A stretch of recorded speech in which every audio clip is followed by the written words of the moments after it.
তো সোনারপুরের খবর দিয়ে আপনাদের। সোনারপুরে এক কুকুরকে মারার অভিযোগ বা প্রতিবাদ, সেই প্রতিবাদে এক ব্যক্তি এক বিজেপি কর্মীকে ধারালো অস্ত্র দিয়ে কোপ দিল।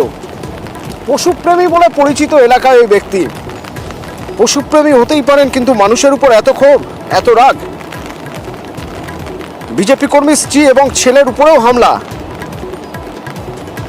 কুকুর মারার প্রতিশোধ নিতে এক বিজেপি কর্মীকে ধারালো অস্ত্র দিয়ে কোপানো হলো।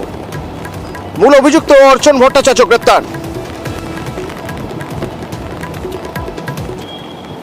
দেখলাম যে মেঘারমা এখানটা বসে পুরো রক্ত ভর্তি, অ্যাম্বুলেন্স করে ওই গোবিন্দ দাকে ওনার ছেলেকে আর মেয়ে মানে ওরা নিয়ে গেল হসপিটালে। এই দেখে বিজেপির দলের কর্মী তাকে তিনজনকে চপার দিয়ে কুপিয়েছে। গোবিন্দ অধিকারী, ওর বউ এবং ওর ছেলে। কিছুদিন আগে কুকুর নিয়ে নাকি ঝামেলা হয়েছিল,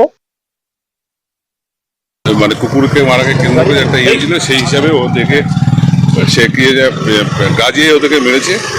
ও তো ছেলেটা এখন জিজ্ঞাসাবাদ চলছে, আমরা পেয়েছি, এবং এর মধ্যে পলিটিক্যালি বা কোনো কিছু ব্যাপার নেই। বাকিটা ইনভেস্টিগেশন চলছে, আরও কিছু তথ্য পাওয়া গেলে তখন সেটা পরবর্তীকালে উঠে আসবে।